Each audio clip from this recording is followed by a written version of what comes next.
Boa noite, pessoal. Sejam todos muito bem-vindos, muito bem-vindas para a nossa aula aqui hoje, onde nós vamos estudar o livrinho Redentor, dando seguimento ao Redentor, e vamos fazer um estudo, umas reflexões sobre o capítulo do precursor, que é o capítulo 16, início da tarefa pública de Jesus e os primeiros discípulos. Isso vai ser muito interessante a gente tentar entender um pouquinho sobre esse estudo de forma bem pragmática, entendendo como isso pode ser aplicado aqui no nosso dia a dia, como isso pode ser aplicado em nossa vida, porque o mais importante dos ensinos que a gente encontra na vida de Jesus é a proposta dele dessa transformação na prática. Jesus ele se utilizava de exemplos da vida prática, era um semeador, era um samaritano, era uma candeia sobre o alqueire, era um monte, era uma sarça. Então, a gente percebe que Jesus ele foi uma pessoa assim, um indivíduo, ele é um indivíduo muito pragmático, no sentido de mostrar, olha, aqui você pode fazer essa mudança através dessa reflexão. E isso chama muita atenção da filosofia da vida de Jesus, porque é o que mais nos prende, né? Pelo menos a mim, como pessoa como cristão e que acha interessante esses apontamentos e gosto desses ensinos para aplicar no meu dia a dia, eu consigo perceber essa preocupação de Jesus em que esse ensino pudesse ser entendido por pessoas das mais diversas culturas, pessoas dos mais diversos níveis de conhecimento, de percepção, que você vai interpretando a base principal do ensino dele de uma forma que você pode utilizar no seu dia a dia. E quando a gente fala sobre o precursor, é importante que nós lembremos que a história de Jesus, a forma como é contada, a forma que a gente conhece, assim, vamos dizer assim, que ficou lendária, ela é bem parecida, se não, e poderíamos até dizer, copiada de outros mitos que a gente tem na própria história, de diversas civilizações, como Mitra, Gilgamesh, que são o próprio Krishna, que são indivíduos que nascem de uma virgem, que constituem discípulos, que saem a pregar, que são tentados no deserto. Então, essa parte lendária da vida de Jesus ela aparece em determinados pontos como se fossem cópias ou fosse sincretismo de culturas outras que existiam. Por isso, essa preocupação grande hoje em dia dos religiosos, dos pesquisadores, de voltassem mais para o Jesus histórico. O Jesus que é mais humano, que também trouxe grandes ensinamentos, mas ensinamentos mais, podemos dizer assim, inéditos. Porque Jesus, ele traz alguns conhecimentos, algumas reflexões que são inéditas em relação a outras culturas. Mas com o desenvolvimento do cristianismo, à medida que povos cristãos iam conquistando com seus exércitos regiões que não eram cristãs, eles iam pegando informações de outras culturas, de outras religiões e iam incrementando ali, que chegou ao ponto de nós conhecermos hoje o que nós temos como cristianismo como se fosse uma verdadeira coxa de retalhos, que a gente começa a ver assim relações com diversas culturas. Você tem ideia? Horus no Egito, muito antes de Jesus, já era chamado como a verdade, como o invicto, o sol, a vida.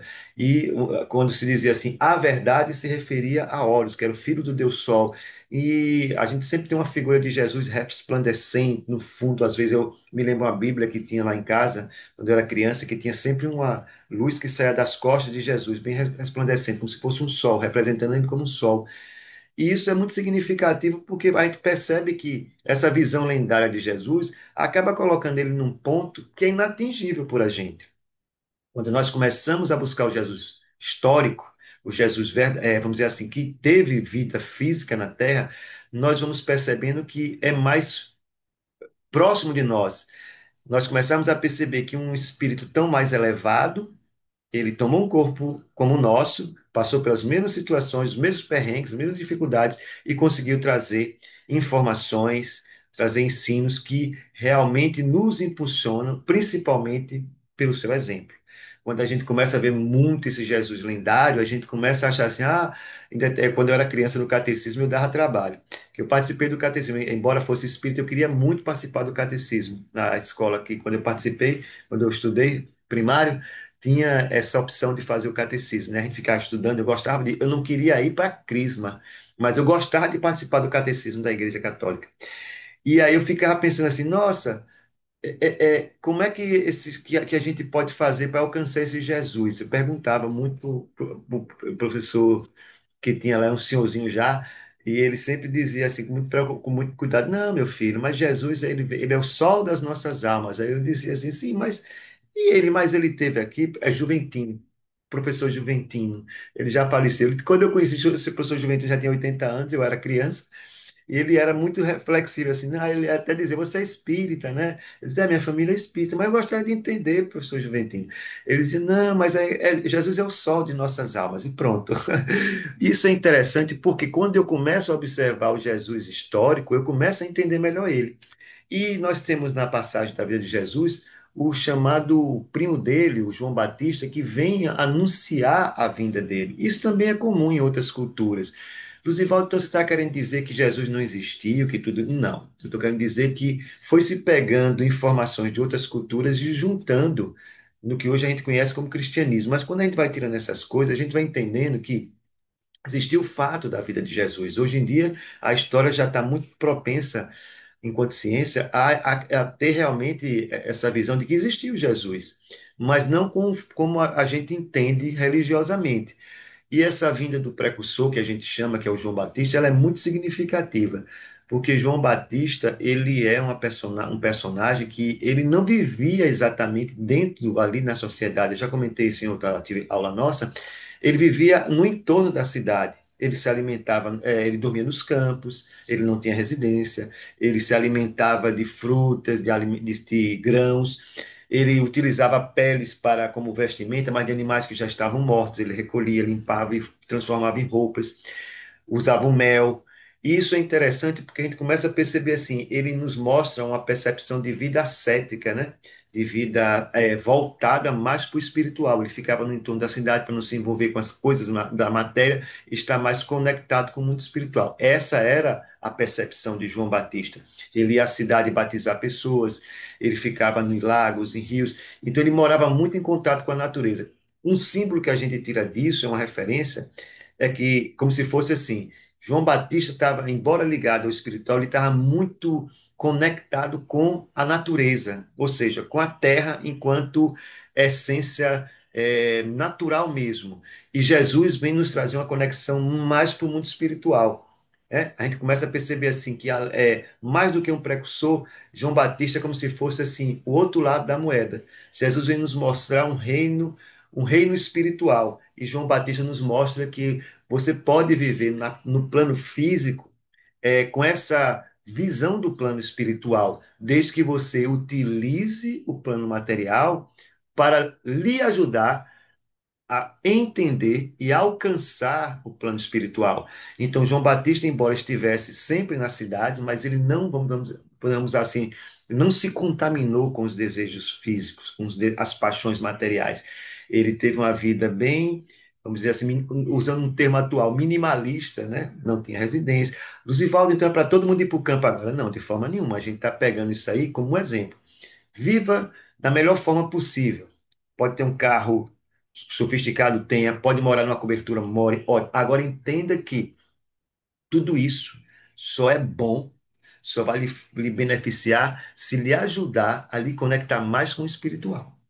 Não é o fato de você morar no meio do mato ou você morar numa mansão que vai transformar a sua alma.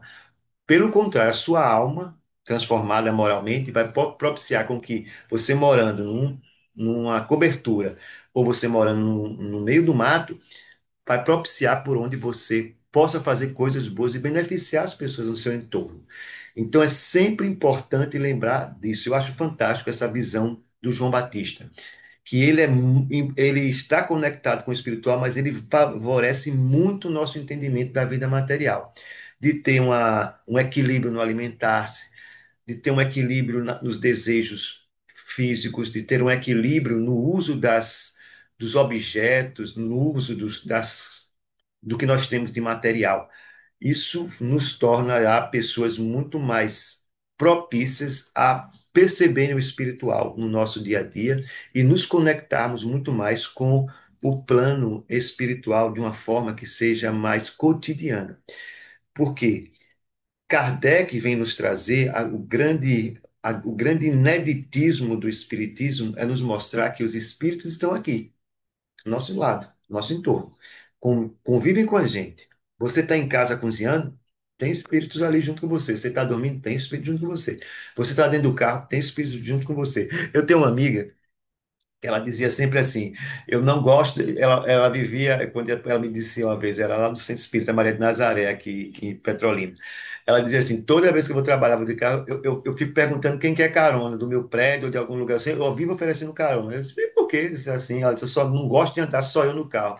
Eu disse, por quê? Ela disse, porque toda vez que eu ando sozinha no carro, o banco do carona, o banco do lado ali do motorista, ela disse, eu tenho a impressão que alguém sente, eu chego a ver, Oswaldo, o banco afunda assim, ó, e eu não quero que eles andem comigo. Eu achava engraçado, eu não quero esses espíritos andando comigo. Eu quero andar com vivo. Eu digo, mas eles estão vivos também, tu não é espírita, menina. Ela diz, não, mas eu quero vivo de carne e osso. Eu fico com medo, sei lá quem é. E se for uma pessoa que queira me fazer mal, eu digo, aí você fica mais difícil, realmente. Porque os espíritos, eles estão cotidianamente convivendo com a gente. E olha, nós podemos utilizar isso, essa convivência, de uma forma mais natural. Pense comigo. A gente aprendeu às vezes que os espíritos morrem e estão lá, lá. Isso é uma visão ainda do inferno mítico, né? Ah, é lá, o inferno é lá. Então, ou você vai para o inferno ou vai para o céu, mas é lá. Ah, não, mas tem o limbo, né? Onde você fica lá, o purgatório, onde você fica lá esperando para ver se vai para o céu, mas é lá. E Kardec, o Espiritismo, enquanto filosofia de desenvolvimento moral, ele nos traz a visão de que não, os espíritos não estão lá, eles estão aqui, junto conosco, convivendo com a gente. Pensa assim: as pessoas que te amaram, desencarnaram, estão aqui com você. O amor, o laço de amor continua unindo em pensamento e também fisicamente. Eu já falei disso aqui e vou repetir. No Evangelho segundo o Espiritismo, no finalzinho dele, na parte de prece, pelos entes queridos que acabaram de falecer, Kardec fala disso. A oração que ele ensina a gente a fazer é de que agora nosso ente querido que faleceu, ele está livre do corpo da material e poderá ir aonde o vento sopra, inclusive vir ter conosco quando ele quiser. Olha que fantástico, ter conosco quando ele quiser. E a gente costuma aprender assim, não, foi para lá, como se fosse assim, não, é porque ele está em nosso lar e não pode sair, é uma prisão. Então é uma prisão nosso lar, que a gente aprendeu assim dessa forma, né? Não, ele está no estado espiritual, mas ele tem que ter autorização. Como assim? Quem que tem que autorizar ele? Então é tão burocrático assim. Então não mudou muito da Terra, continua existindo lá um negócio que impõe. Então não é bem parecido com o inferno e o céu do movimento judaico-cristão, só que Kardec rompe com isso. Não, eles estão, o Espírito sopra aonde quiser. E realmente, quando a gente começa a entender que essa convivência pode ser facilitada de forma bem natural, gente, eu converso, eu sempre sinto a aproximação de minha mãe, ela já faleceu, e muitas vezes não é só sentir a aproximação, é perceber eu e tem um outro irmão também que é médium, que ele percebe, ele tem assim conversas com ela assim sempre que chama a atenção dele e é coisas assim mesmo do dia a dia, viu? Vou dizer a você. Aí eu até digo assim para quando a gente está no evangelho lá, minha mãe não teve paz. Eu acho que na próxima vez que a gente for reencarnar, ela não vai pedir para ser mãe da gente não, porque ela continua sendo mãe lá. Ela se preocupa, vem dar recado. Outro dia a gente foi fazer um evangelho na casa das minhas sobrinhas e tinha lá o avô delas, que já estava com aquela demência senil. E ele começou a gritar, ele não andava, ele não se locomovia, não tinha movimento das pernas e ele era muito católico. Mas ele ficou do quarto um dia gritando: quem é essa moça aí? Tira essa moça daí, tá fazendo o que aí? Tem que tirar daí. E aí a gente, antes de começar, a gente ia fazer o evangelho, a gente foi até o quarto conversar com ele: não, não tem moça. Quem? Aí minha sobrinha disse: não, vou. Como é que a moça é? Aí ele foi descrevendo, ela é muito branquinha, tá com o cabelo meio vermelho, sentada ali de costas, ela olha para mim e fica rindo, ela tem um rosto forte, um nariz grande, pele bem branca, clara, com as manchinhas na pele. Ele foi descrevendo minha mãe. Aí eu disse, olha, tá vendo? Minha mãe veio aqui assistir o Evangelho, então é sinal de que ela está sempre vindo ver o Evangelho aqui com a gente. Ele descreveu ela todinha. Aí a gente pergunta, ela está fazendo o quê? Ele disse, ela está sentada na ponta da mesa com um livro na frente que ela sempre coordenava o evangelho, né? Ela que lia o evangelho, ela que fazia a prece de abertura. Aí, ó, e ele não sabia disso, né? Ele viu, então, eu, para mim, acreditei que ele viu. Ele estava tendo uma percepção, uma vidência ali, e viu o espírito dela ali já cedo. E quando a gente perguntava, por que que o senhor quer que essa... Não, ela olha para mim e fica sorrindo para mim. Eu não quero essa mulher sorrindo para mim. Coisa interessante, né? Então, a nossa convivência com o espiritual ela precisa ser mais naturalizada. E isso Jesus nos mostra. O tempo inteiro ele vai ao tambor, vai conversar com o espírito de Moisés, com outras entidades, ele conversa com as entidades espirituais que estão prejudicando alguém, ele conversa com espíritos, conversa com encarnados, desencarnados. Então, isso é interessante porque é isso, na verdade. Nós precisamos perceber essa integração do mundo físico e do mundo material que vai facilitar por onde nós possamos ter uma vida melhor. E olha, vou dizer a vocês, eu de manhã eu faço minhas meditações, minhas orações, eu converso, eu digo para o Espírito que me acompanha. Olha aqui, meu espírito amigo, você fica atento. Se eu tiver sem perceber alguma coisa, você me chama atenção. Me alerte para alguma coisa do meu próprio trabalho. Eu peço ele orientação do meu próprio trabalho, me dê alerta para que eu, tipo assim, às vezes estou na rua dirigindo, eu sou meio desatento na direção, eu peço, ó, me ajuda aqui. Se você vê algum carro vindo aí, fazendo alguma coisa, me chama a atenção. E às vezes, vou dizer a vocês, muitas vezes eu percebo ele me chamando a atenção. Luzival está dizendo que porque se ele é anjo da guarda, né, da gente, então tem que, não é não? Ele tem que proteger a gente o tempo inteiro, chamar a atenção. Cara, tem uma passagem no livro dos Espíritos que Kardec diz uma coisa interessante assim. É um exemplo assim que, na verdade, é o Espírito que responde, que fala sobre essa questão de destino, predeterminação. Não me lembro o número da questão agora, mas me lembrem que eu vou procurar. Mas eu acho, me tocou isso desde quando eu era criança, que a gente lia o livro dos Espíritos no Evangelho. Eu acho que isso foi por volta de 1982, 83, quando eu ouvi essa resposta do Espírito, a primeira vez. Kardec perguntando sobre destino e tal, o Espírito dá um exemplo assim.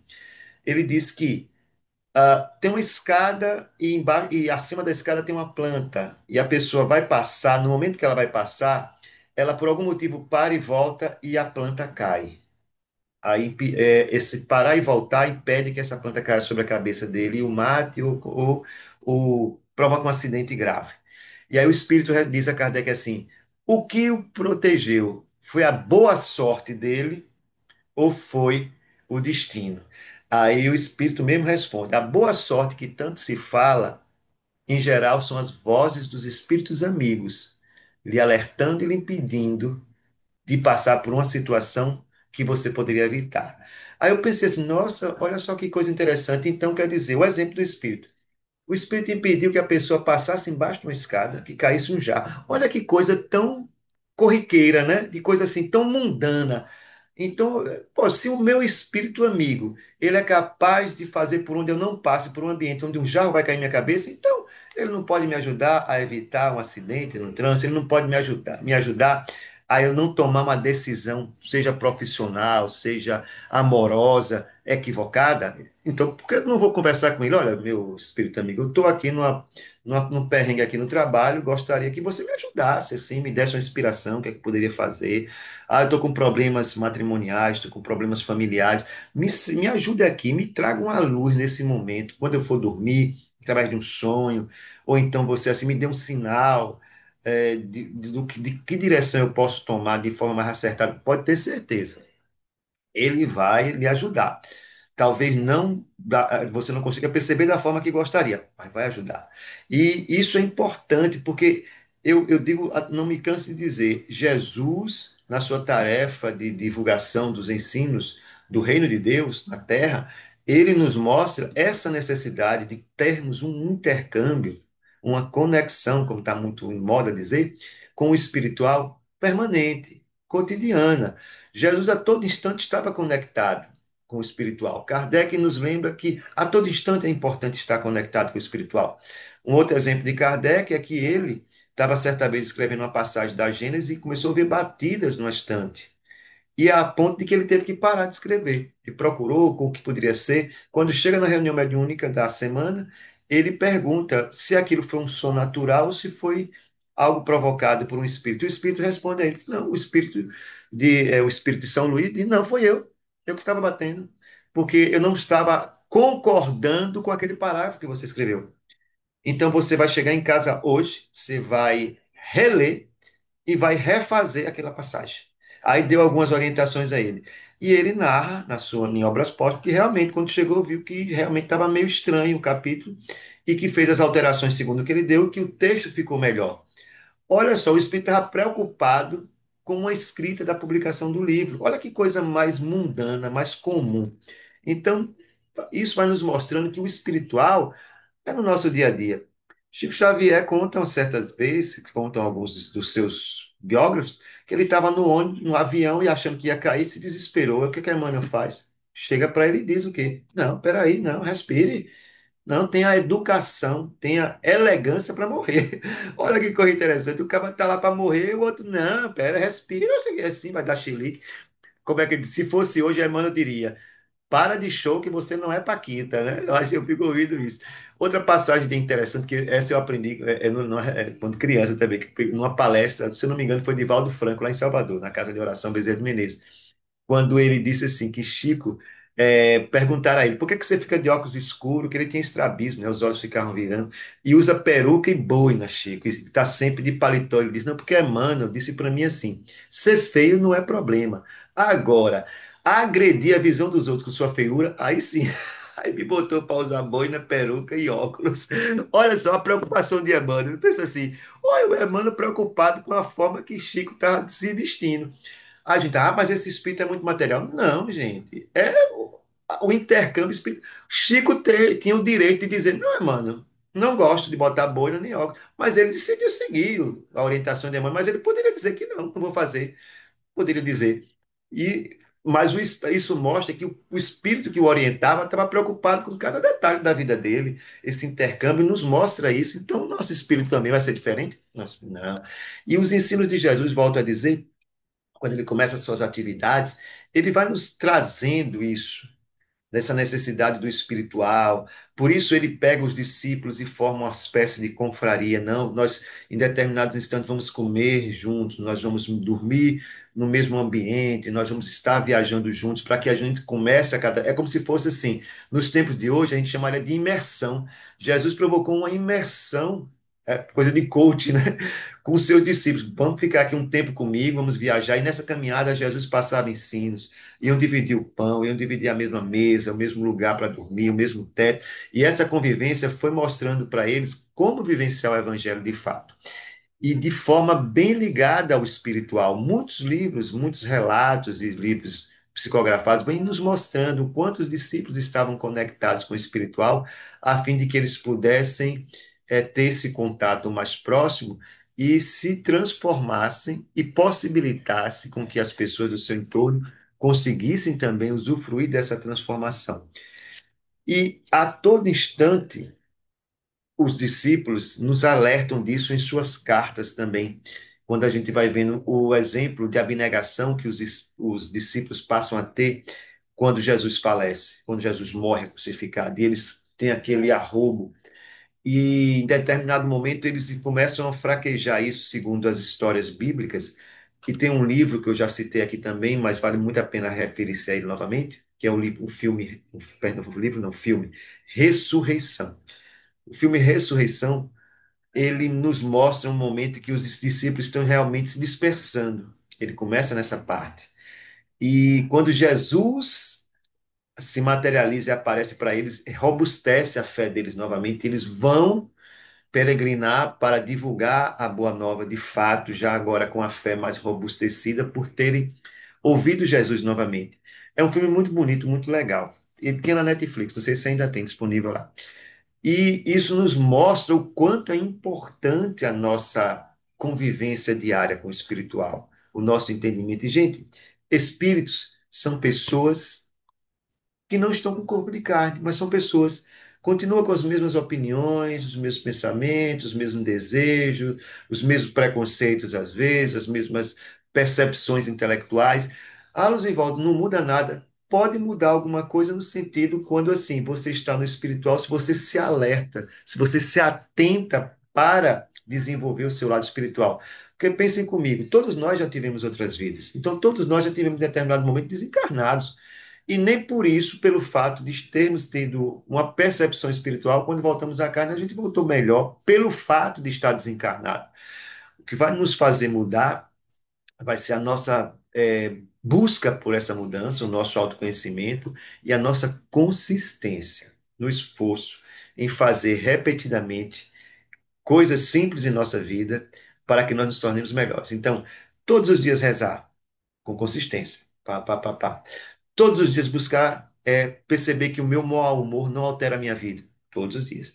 Isso é consistência, é repetir uma mesma coisa, claro, podendo aprimorar ela, desenvolver mais ela, mas repetir aquela coisa consistentemente. Como eu sou da área da educação física, o que faz o indivíduo ter resultado a nível físico não é nem tanto o tipo de exercício, aquele exercício específico que ele faz, é ele desenvolver a repetição.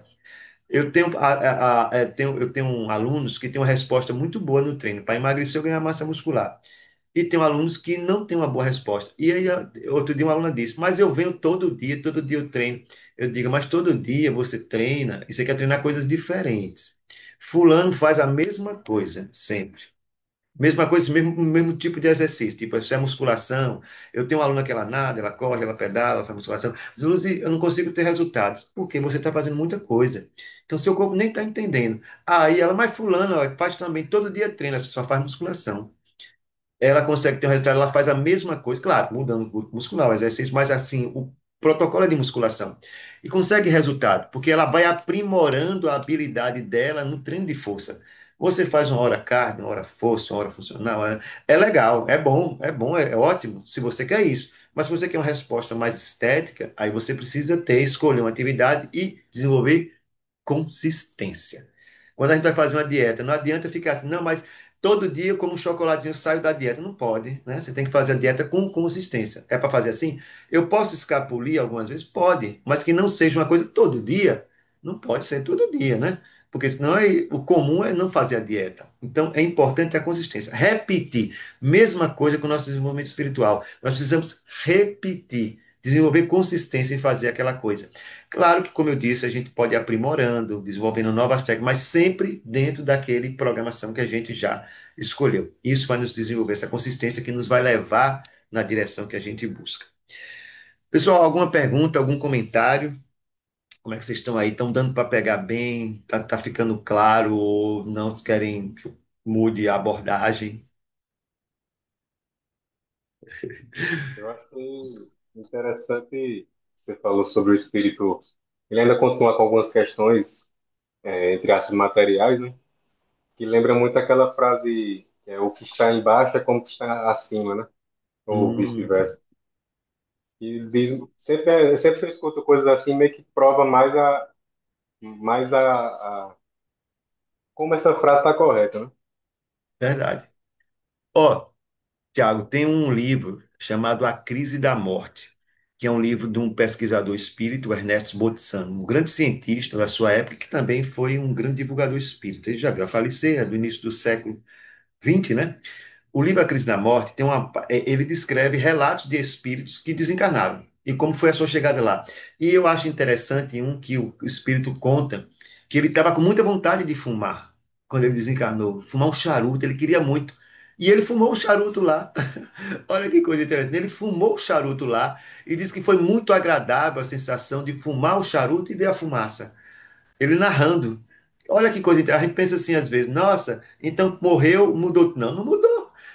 Tem a Zilda Giunchet, uma moça, uma mulher que foi conheceu Chico, que foi em busca de Chico na década de 50, 60, para receber carta dos filhos dela que tinham desencarnado. Inclusive, ela tem um livro que é um clássico no meio espírita, talvez pouco conhecido atualmente, mas que é um livro referência, que é o nome do livro é Perda de Entes Queridos.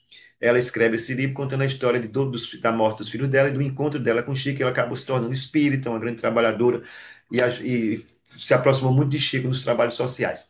E ela conta que em uma das psicografias, o filho dela disse, assim, o mais novo, comenta essa psicografia de Chico Xavier. Depois ela acaba se descobrindo médico psicógrafa também. Ele diz assim: Mãe, passei dias aqui lembrando da sua macarronada e da goiabada que a senhora fazia. A vontade de me deliciar com isso era fantástica. Pois quero dizer que hoje eu comi a minha macarronada e a goiabada tão gostosa quanto a que a senhora fez, que eu achei que a senhora tinha feito. Olha que coisa interessante. O espírito estava doido para comer goiabada. Eu fiquei muito feliz quando eu li esse livro, porque eu sou doente por goiabada. Então eu pensei, ainda resta esperança quando eu morrer, ainda resta esperança da minha goiabada. Gente, eu sou louco por goiabada. Então olha que coisa interessante. O espírito mantendo os mesmos desejos. Desencarnou, um queria fumar, o outro queria comer goiabada. e macarronada. Comeu goiabada, comeu macarronada. Olha que coisa interessante. Então a gente continua. Ah, Luzivaldo, e espera aí, então vai ter comida assim. O que eu quero chegar aqui no ponto é que o desejo dele continuava existindo. Você já observou que quando o espírito se materializa, ou quando ele vem aparecer, os médios sempre narram como eles estão vestidos, muitas vezes? Como Joana se veste, como uma freira, como Emmanuel, uma vestimenta assim, assado, como é o espírito aqui do Teotônio Vilela, pelo Carlos aqui em Recife, se materializa de batina. Como eles aparecem? Não aparecem com roupas, o preto velho, com a calcinha dobrada, de chapéu, às vezes com cachimbinho, eles vêm com as. Aí você pensa assim, nossa, então ele continua cultivando os mesmos desejos, os mesmos gostos, porque vem com roupas. Visto, poderia vir com qualquer coisa, ou até vir assim, só aparecer a cabeça, né? Fico imaginando, mas não, ele se mostra todo, porque ele continua cultivando os mesmos desejos, as mesmas, os mesmos, as mesmas capacidades cognitivas. Se tem algum preconceito, continua. A gente vê psicografias de espíritos que têm um ensinamento legal, mas com alguns preconceitos, alguns pensamentos que já não são tão interessantes no século de hoje, porque ele continua sendo uma pessoa.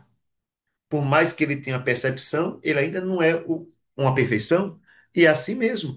E não tem problema nenhum isso. O que a gente precisa é entender essas nuances. E isso, esses ensinos de Jesus e essa percepção espiritual que Kardec nos traz, vai nos ajudar a entender isso. E entendendo isso, a gente passa a perceber que nós temos uma grande tarefa na nossa vida, que é exatamente de nos desenvolvermos espiritualmente e entendermos que o espiritual se interconecta aqui com a gente. Está todo mundo aqui envolvido. E que não vai acontecer uma transformação na Terra, onde um cometa vem, vai matar todo mundo e vai levar uns para um lado, outros para o outro. A Terra não vai rachar no meio. Não. As transformações vão sendo paulatinas, que já vem acontecendo desde a época de Kardec. Na Revista Espírita, ele narra muito sobre isso, que o mundo já está em mudança, desde a época dele, há mais de 150 anos atrás. Então, essa mudança vem acontecendo. E à medida que a sociedade cria novas leis, fiscalização, que os indivíduos se tornam melhores, o mundo vai se tornando melhor também. Isso que é muito importante que a gente perceba e entenda. Né? Então, nós somos espíritos. Os desencarnados são espíritos. E são pessoas também, como nós também somos, e que temos as nossas percepções cognitivas, emocionais, sentimentais. Ok, pessoal? Mais algum comentário aí, mais alguma participação? Podem ficar à vontade. Quem tiver aqui em Petrolina, quem for daqui de Petrolina, sábado agora eu vou fazer uma palestra no Centro Espírita Deus Cristo Caridade. Agora, sábado, como está gravada, deixa eu dar a data, vai ser dia 15 de novembro de 2025, às 8 horas. Vai ser uma palestra bem interessante. O tema é Moradas Celestes e os Estados da Alma. Eu comentei isso com uma amiga, ela disse, vixe Maria, que tema, você vai falar sobre o quê? Eu disse, não, vou falar sobre aquela passagem do Evangelho, que Jesus diz assim, não se turbe o vosso coração, existem muitas moradas na casa do Pai. É porque o nome ficou assim para chamar a atenção, né? É marketing, né? Mas o tema é um tema bem dentro dos ensinos de Jesus, vai ser uma abordagem bem legal. Ok, pessoal, então estamos aí. Mais alguma colaboração, algum comentário? Eu vou parar aqui a gravação.